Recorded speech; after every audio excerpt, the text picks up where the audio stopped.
about environmental ethics. So may naasa inyong mind kasi when we talk about environmental ethics. Nasa day environmental ethics, sir? Naatid kaayo, no? I will also be sharing to you sa akong slide where I forgot. It is share slide.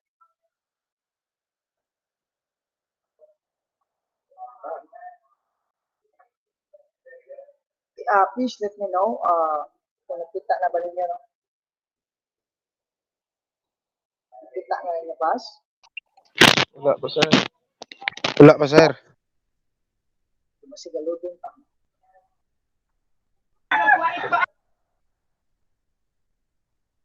Let me know, Bas, ha, kung makita na ninyo. Kita na. Kita na, sir. Okay. Kita na, sir. So normally, when we speak about environmental ethics, of course, no, this is the study of ethical questioning with questions regarding human interactions with the environment.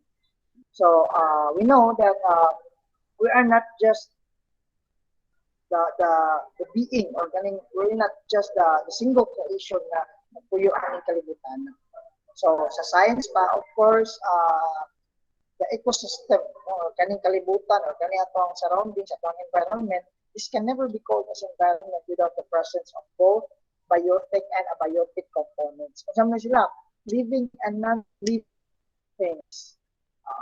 So kanang kita, no, normally we as a human being, or itawag ta og living organism, no, we also depend on the non-living organism or non-living things, no, to survive every day.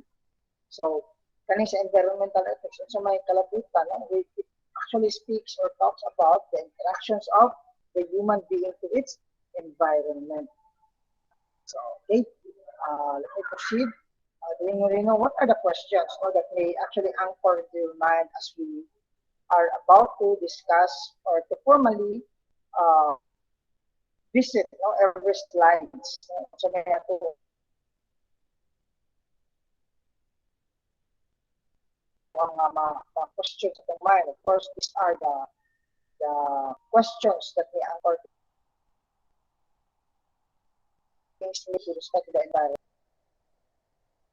Of course, like kalabutan ng atong environment. And it would always cause an impact to our environment.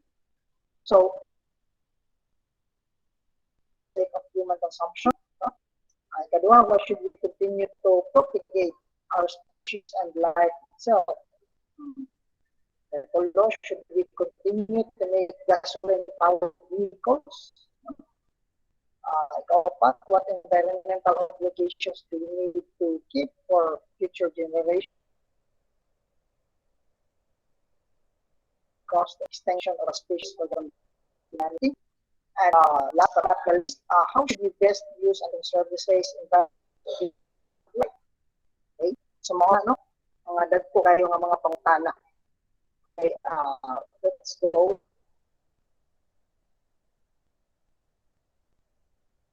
Let's proceed to the next slide.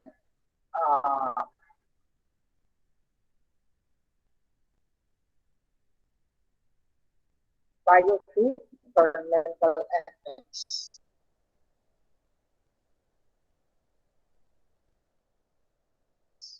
So someday, ang title niya no, na diri being the environment about environmental ethics.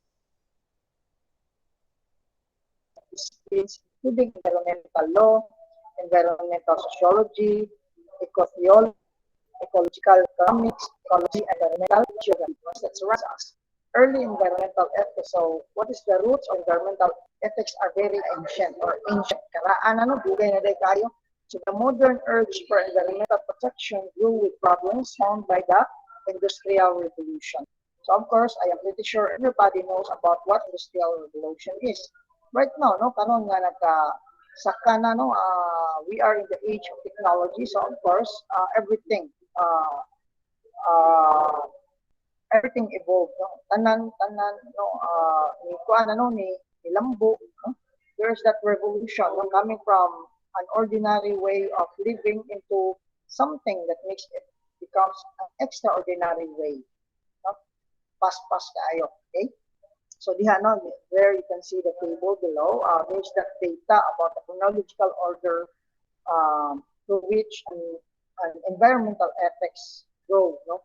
And sa samtang nagsaka ang henerasyon, no?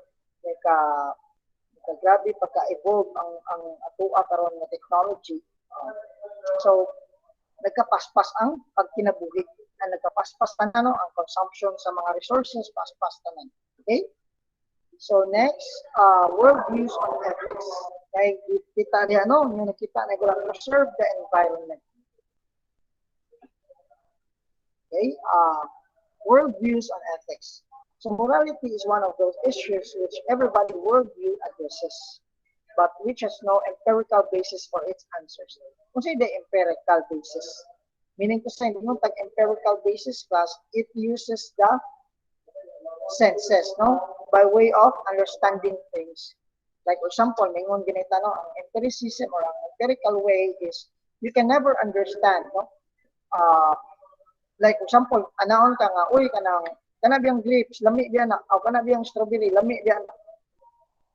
So for the people nga nakatilaw anang grapes, lami na.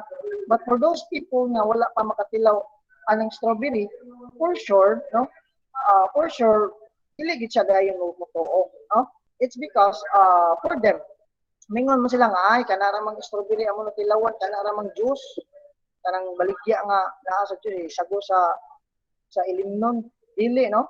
Ang itong strawberry nga kato yung si tawag ani kanang organic na strawberry is a different taste compared sa kanang strawberry dyan. So mana nga, by the use of empirical basis, of course, you will be using your senses to understand things.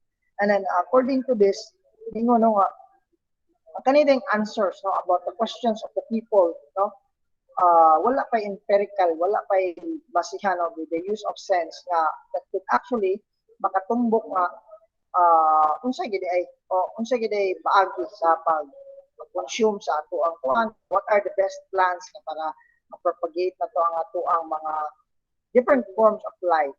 Now, every worldview has an approach to figuring out what should be considered right and wrong. No? But the basis for understanding it does not come from any kind of empirically probable foundation based on the assumptions of the worldview itself. So pirmi lang no, like mingon sila nga siguro kaning anak without the empirical base.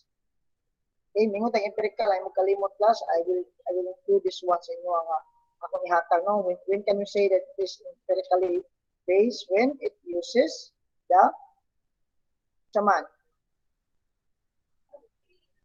It uses the wala lagi naninog. Hello? Hello, napa mo datas? Sir. Ha? Sige, kano sa agay tamay kaingon nga empirical siya when sa ganito nag-use of senses. Ayaw mo kalimot plus ayaw mo katulog, no?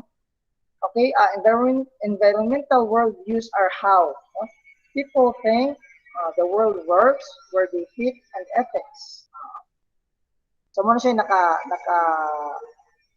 these are the following factors, no, nga the contents of environmental worldviews. So what the people think, how the world works, no? Where they fit, and the ethics. Okay, let me proceed with the next slide. What are worldviews? It refers to our personal feelings about issues regarding the environment. So, sa may atong personal feelings, no, about issues regarding the environment. Makandog ba ka, malukoy ba ka, or something, no?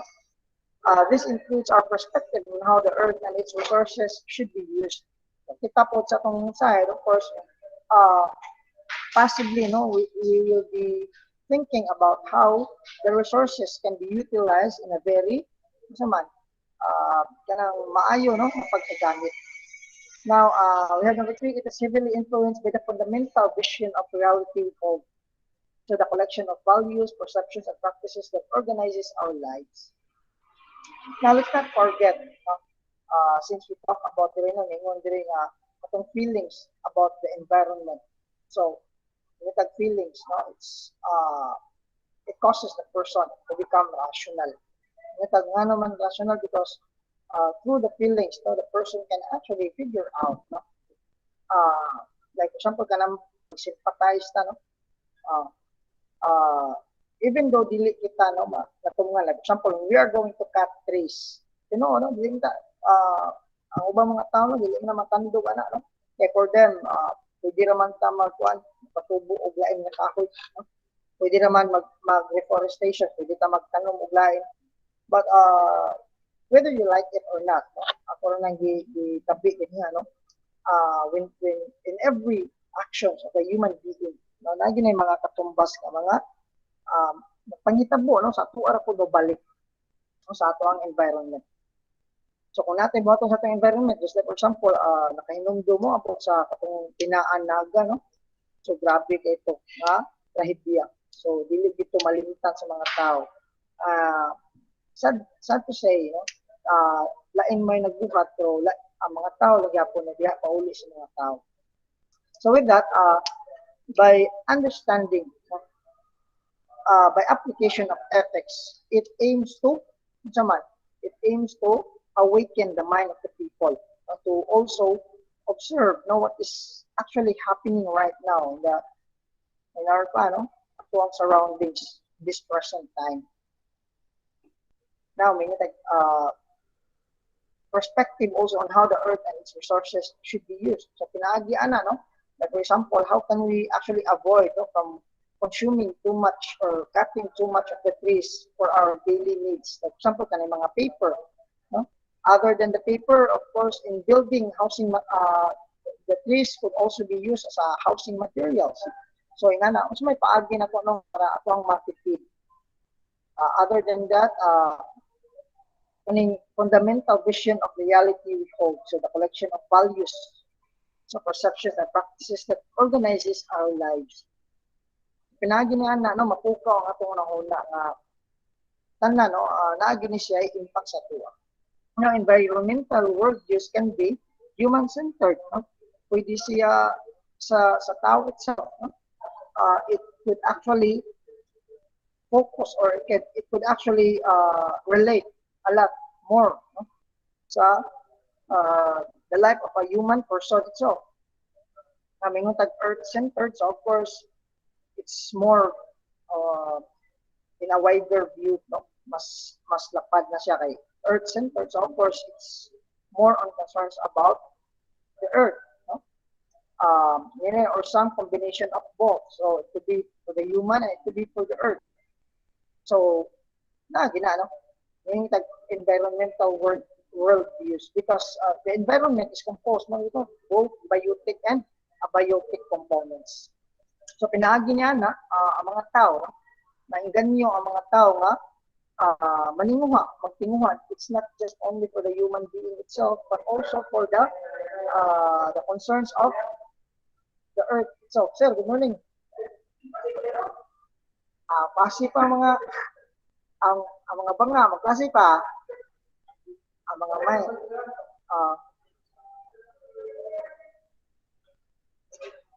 Okay, let's proceed, no?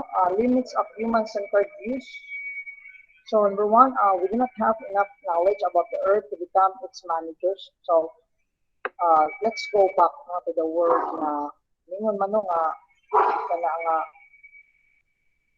ningon man ang Ginoo, no, nga we are the kita may magbalantay, no.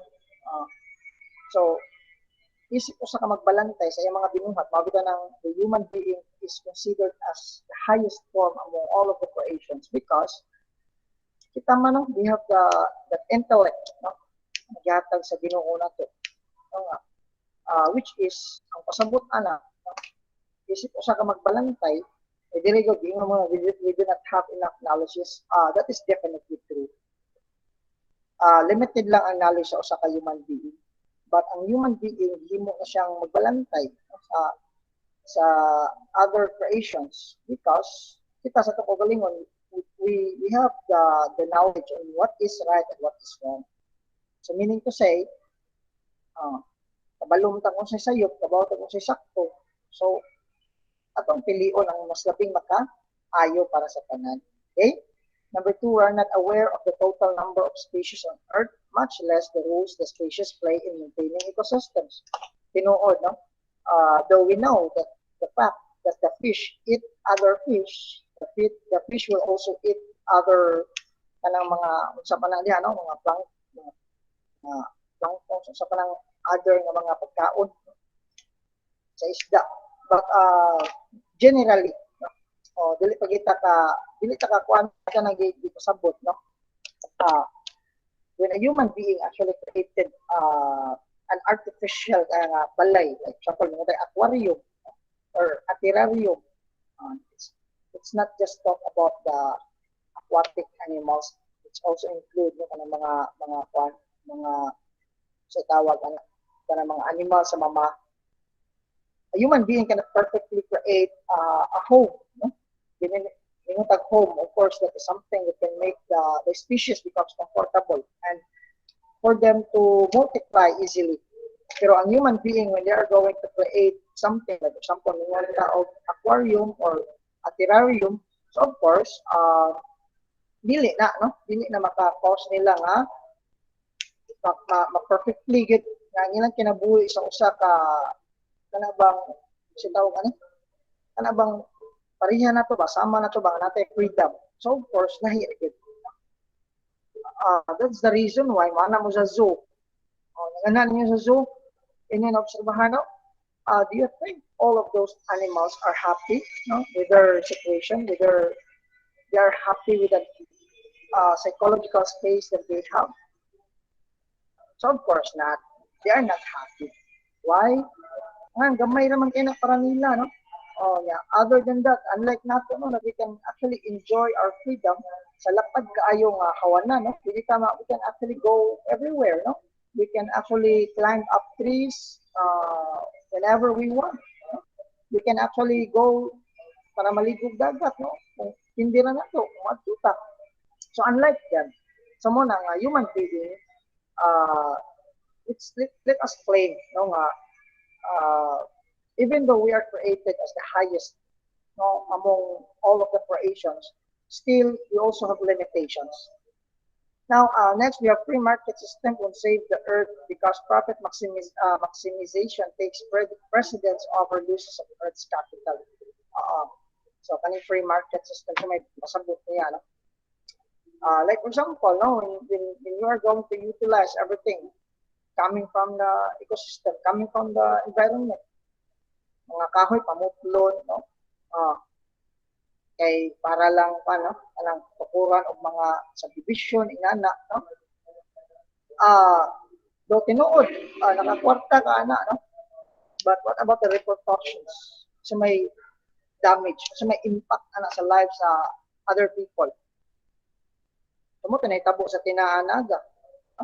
Other not human-centered views focus on short-term economic benefits regardless of environmental consequences. Tinuod, short-term economic benefits ra. For example, mingon ta nga, sus karong adlaw, no, nakahuman gini na po kasakong uli. Paghuman sa napo kasakong uli, tinuod, no, nakakwarta ka, no? But what about those animals? Gihimo na nilang habitat. So what about those mga other na mga insects, no, nga nagpuyo ato nga kahoy, though you're not fully aware of classifications of the species, kidaghan man sila, but you are disturbing their habitat, you are disturbing their home. Nya ato biyang balikan nila, no, ato ta sa first year na to sa una, makikita mo growing anang ecosystem, no, nga mingon ta nga insects eaten by a chicken eaten by a snake eaten by human being, ana ba, no? Makikita ana, no? Nya what is the purpose of letting the students grow that kind of, you know, that ecosystem. It is encouraging the people, and it is letting the people know that an ecosystem, no, being the steward, no, being the steward of the God's creation, balantay. Since we talk about balantay, so being the steward, kita nga magbalantay, it is our responsibility to also help the ecosystem maintain its balance. No? Eh, kung dili mabalance ang ecosystem, what will happen to everything? So of course, mura tag domino effect, no? There is that effect to the other creations also, and so the rest. So ang mahitabo, bisa kita mga tao, no? Mingon na ba rin tala, wala naman tayo pagkaon, eh. Nya, dagang kayo nasakit o binggi. Nya, sigig baha, no? Nya, kanang baha na mga, usay tawag na, mga ihi sa ilaga, no? Na maka-cause nga para sa sakit na kalimot man ko. So masakit ka, no? Kung makuanan ta ng ihi sa ilaga niya, it is deadly. What is the reason kung anong ningunan naman? Supposed to be those rats, no, nga mga o mga merkado or other asa pa na sila nakita, they're not supposed to live together with a human being. Bisan sila, wa man na nila gusto, no? If only they can speak. Pero wa mo sila mahimo, why the human being continuously destroying their natural habitat. Nga mo na nga, mapugos na lang sila, mo join sa other, mato na lang sila, no? Malaya sila. Even ka ng mga snakes. Ang mga snakes, dili din naman ang mga balay unta, no? But because, siguro naamgin mga na, pero gamay ra, no? Kanara mga masaag. But try to observe, no, sa imong surrounding. It's because naguba man nilang habitat. That is the reason why na musagol na lang sila sa mga tao, which is not very suitable. Now, spaceships, do you want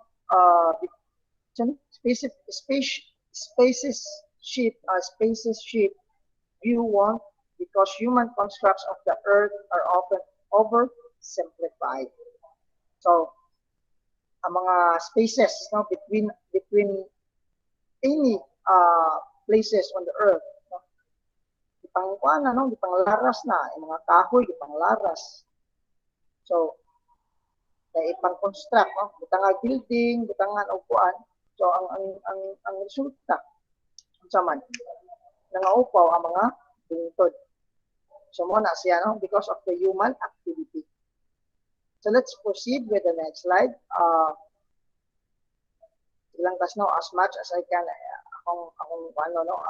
life and earth-centered environmental views. So, these viewpoints see an intrinsic value in all forms of life, so irrespective of potential or actual uses for humans. So, ikadua, nature exists not only for humans, but for all the Earth's species. So, meaning to say, those creations of God, no? Since we believe God, no? And let us use God because God is the source of everything. Kaning nature class, exist ang nature, no? It's not only for human beings. We are interdependent to each other, no? The animals, the insects, and any other forms of creations are also dependent, no, to us. They are dependent to us. So kita and so as the human being, nagdepende po kanila kas. No? Let's not forget that even though we have that capability to create things, no, by just through the aid of science, but still we should not deny the fact that without the presence of other forms or other creations, it is very impossible for us also to exist.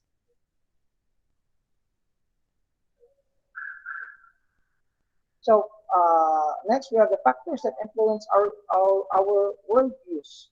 Number one, beliefs and practices of our family and the society. And this is, yes, definitely this is true. Why? The beliefs, no, and practices of our family. Like example, pareha ng patyon ang lamok, pagpatay sa mga bakit, no? I have seen before, no, when I was younger, Medyo ko'y amigo sa una nga maglagop ko niya, ano, away lang ni. Kay dili kay niya basta makita siya baki iya gyud napatyo niyang dakdakan og bato. I don't know. Oh, diin siya nakakuha og nga ng idea kana nga cruelty ba. Oo, kana nga cruelty. So maybe there's that someone that influenced him because the person could not actually perform such motives if wala siya nakita ana no. But naa gyud na siya nakita ana. And also to the society. Like for example when kani paano yung basic no? When you have seen someone no nga nagbuhi og pati, di ba? Ang sinuhato ninyo, mamuhi sa mong pati, di ba? Kung ang inyong silingan, manguha og kwaknit, yes, with all honesty, I experienced that one before, no? Sa mga dito sa bukid, mangaon ni kwaknit class, manguha mi isang pinit niya, mo na among buhat ko, no? At kami sa may cave niya, may kwaknit dito, among kuhan mo, no? Mag-isip na lang pako. Which later then I realized that it was wrong. No? All of those previous doings that I made was wrong. So, nana siya impacted. So, dili sa society, of course, whatever will be the practices of the people. Like, for example, mato sa buki, ang mga tao sa probinsya, no, they are very used to it, no, nga, manguha sila, manakop sila gipin, kaya baligya. Manakop sila o kining kana nga mga kasi tawag ani kanang halo no kay ilaha nga lutuon or ilaha nga ibaligya. So normally maka-influence ko na sa tuwa no.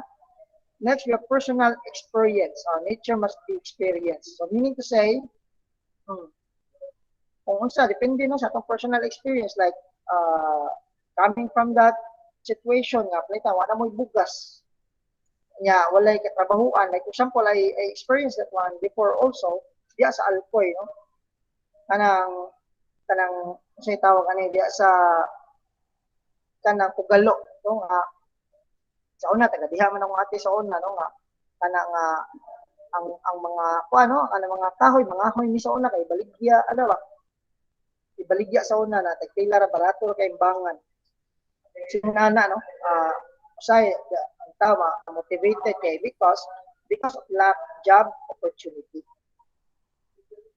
Kaduha ay katulo we have education no, directly to complete environmental education.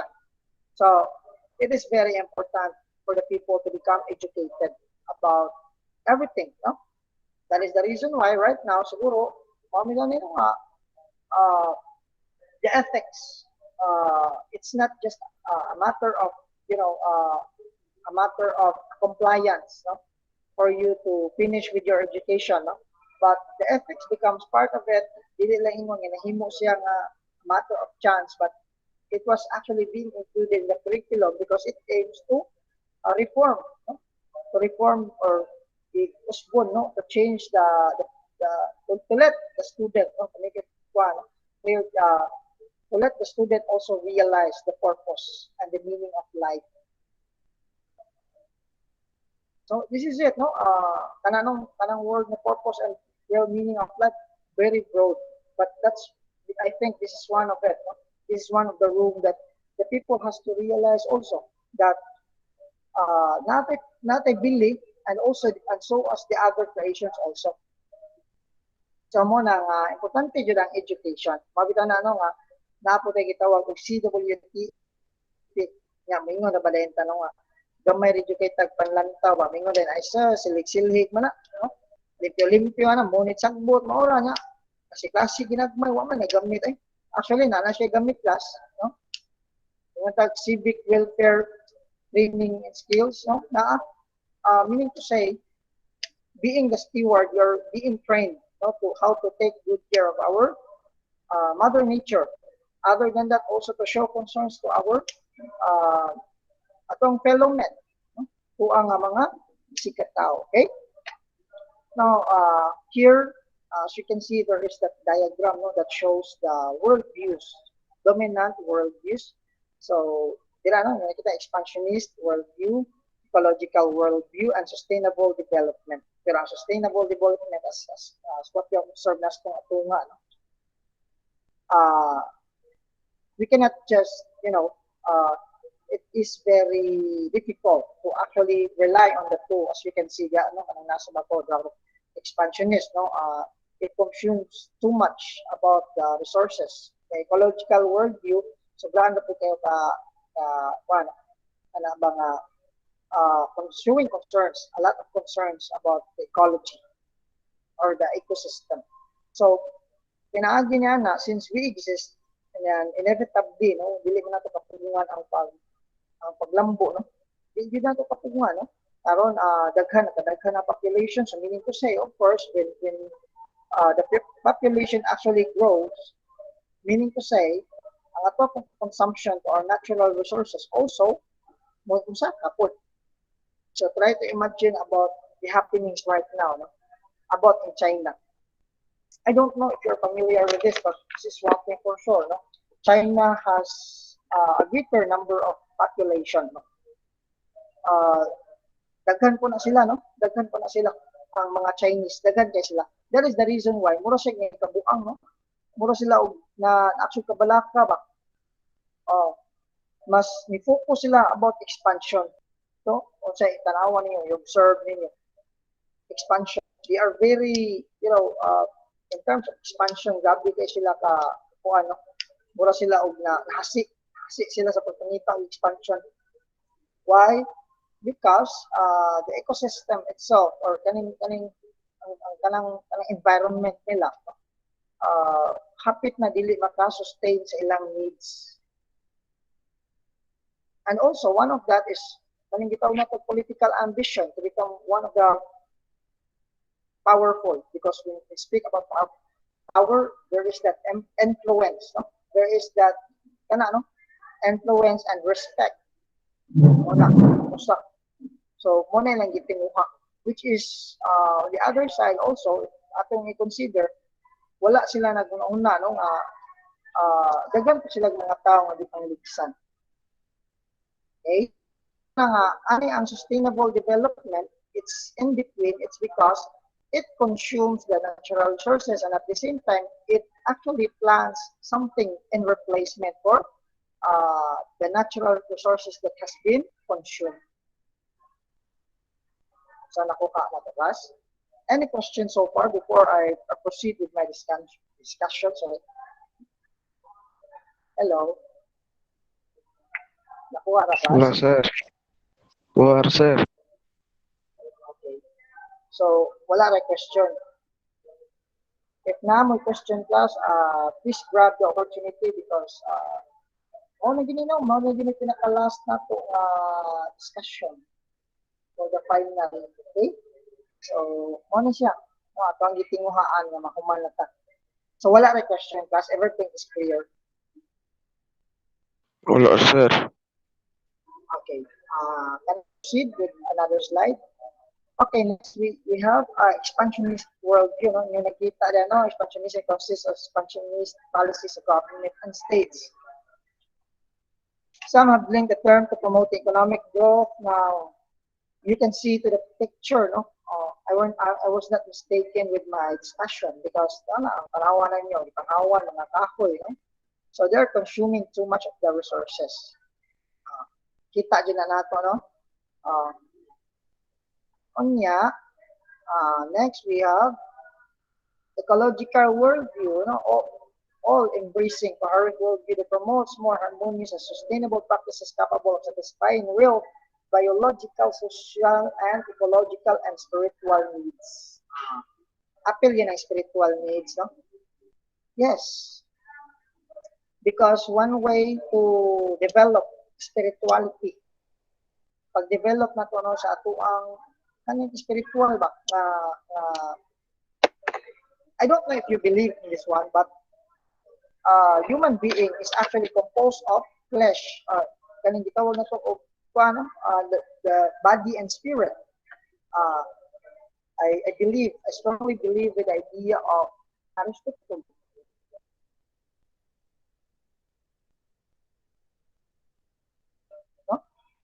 And Socrates also. We have the spirit.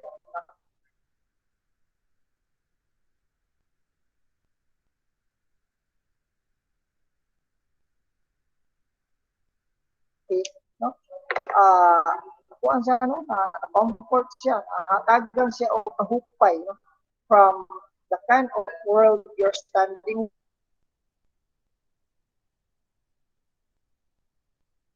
Sir, putol-putol yun, sir.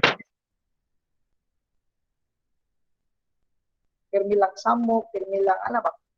Very chaotic and very polluted. So, that's part of it. So, ito, no? Sa sinugdanan o karong katong pikas, no? Kaning sustainable development, auto nga, inevitably, no, we cannot deny the needs that we have to provide for ourselves. Kinahanglan na po na, in order for us to survive.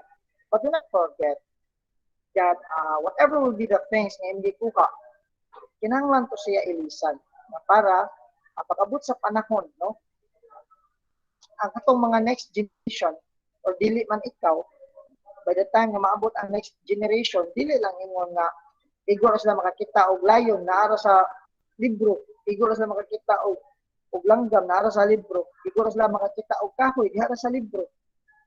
Nga naman wala na may kahoy. No? Let us let them also realize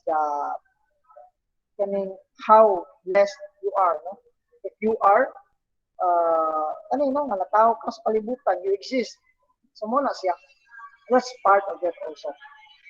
Next, we have ethical perspective, no? Anthropocentric, stewardship, biocentric, animal rights, ecocentric, ecofeminism. So, anthropocentric, of course, when we speak about anthropology, of course, it speaks with the existence of everything. No? And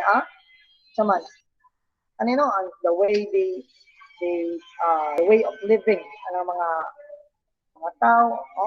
Dili lang sa mga tao, but also nag-study siya sa mga about everything in the environment, no? Mga remains nila, sa mag-study through sa ilang mga remains, mga fossilized imprints, mga fossils, no? May mga remains sa mga dinosaur, remains sa mga kuan, that's part of it, no? So it focuses on that aspect. Next, we have stewardship, so of course, being the one who is actually endowed to manage aning mga other creations. We as human being becomes the stewards of God sa iyang mga creations. Biocentric, of course, generally it speaks to or centralizes or focuses on the biological aspect of everything. So everything that has life, every life forms. Animal rights, of course, if we have a human rights coming from the natural law, if the human have rights because it exists, the animal also have the rights to be respected also, because with that understanding that we both dependent to each other, that it is very possible for example, shall we say, an animal to exist without human being, and the human being hardly cannot exist without the presence of animals. So meaning to say, we also have to value the rights of animals. Ang ato amang good, just because dili katabi ang animals, just because dili katabi ang mga insects, mga ngana, para nato wala sila katungod. But the reality is, kung nakakatungod, napo na sila katungod. Ecocentric, so of course, it speaks or talk about the ecosystem, both biotic and abiotic components and its relationship. Okay? So let's proceed with number 23. Humans are placed in the nation of nature and have the right to use resources and abuse nature. Sir?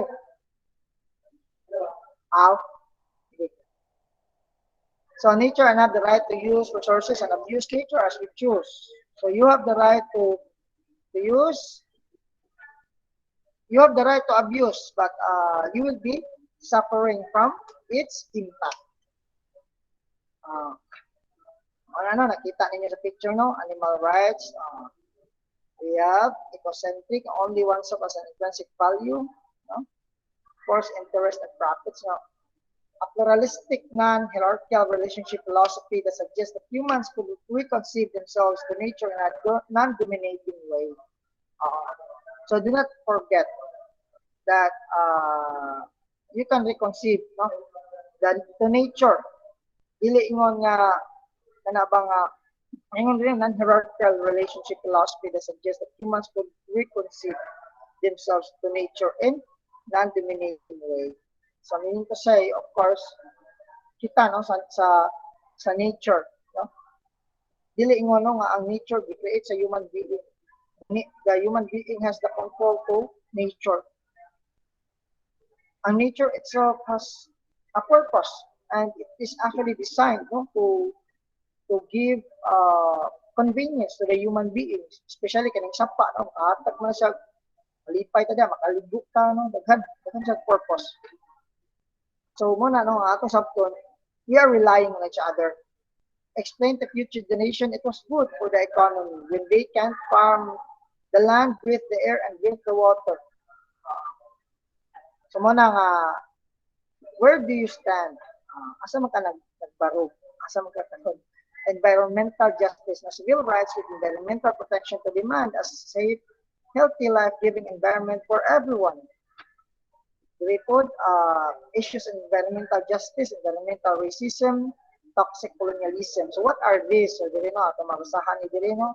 Environmental racism is placement of low-income or minority communities in proximity of environmentally hazardous or degraded environments such as toxic waste, pollution, and urban decay. That's what happened, no? Environmental racism happens when mo na no, sobraan ang mga dato kay ilang ipamalit ang mga yuta. Apil na gud ang mga bukid kay tukuran og subdivision kay overlooking. Now, nahitabo asa man padung ang mga pobre at tumupuyo sa mga basurahan. So, muna nga tintig yung sugamaka. It's not good, no? It's not righteous because ang mga tao, di kuan man nimo katungod, no, to exist. Imong isig ka tao, no? Sila luoy kaayo kay anong instead na ma-enjoy po nila ang life ba, di na sila ka-enjoy kay nga sa may ilang mahitabo.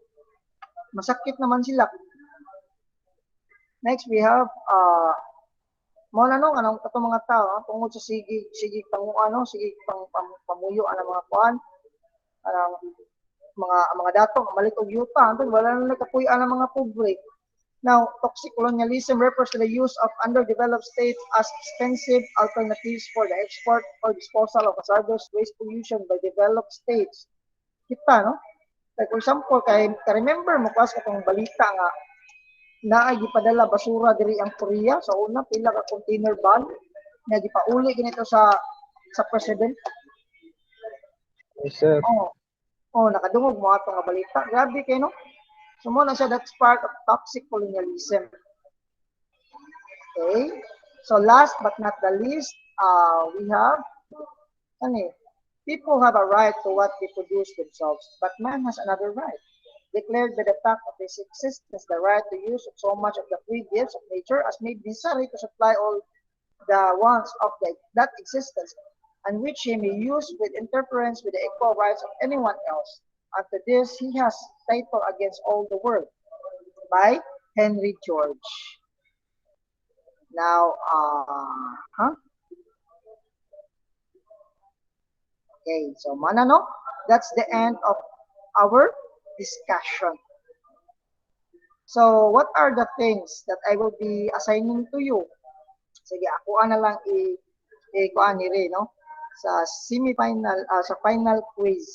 Okay? Class, maghatag ko ninyo o gamay lang ako ang class, no? Anong insights naman, class, no? Insights lang. Okay? So, any question, class, before I dismiss this class? No? Wala na question, class? Any question? And so far, class, siguro I will have to meet you next week, class. Pero dili na wala na tayo klase, no? Human naman ta, no? Human na naman natin discuss tanan. Ako alam class, siguro by tomorrow class mag-forward na ko ninyo sa inyong exam. Maghatag ko ninyo at siguro maka-output na. Man rin ano, you have to take the exam in a very flexible time. Until Tuesday na man na din no, the rest of the days. Wala na tayo ano, wala na may obligasyon na to. Hindi na mag-meet up. Okay? Nakuha ninyo class? Hello. Mark, nakarat ka Mark. Kuha ra sir. Okay. Sige. Thank you so much everyone and have a great day. Class, ayaw mo kalimot o log out class ha? Hello. Yes sir. Ayaw mo Thank you po kalimot sir. o log out. Sige, pwede ka mo request class to open your camera class kay mag-documentation ko ba so hello kay kayo di ko ka-documentation ninyo nga na sirado inyong pwede ko mag-request to open your camera. Kadiyot lang class mga kadiyot lang niya dungan ta sige. Sige, Paras and Mamak. Sige, 1, 2, ayun, i-close. Irundo. Ilian. Asa man is Mamak? Kendrick Mamak. Sige na, Ken. 1, 2, 3. Okay. Okay, thank you. No? Sige. Thank you, everyone. Have a great day and God bless. Ako lang i-follow ko na ako. Okay, class? Thank you sir. Thank you sir. Sige, class. Thank you, class. Have a great day.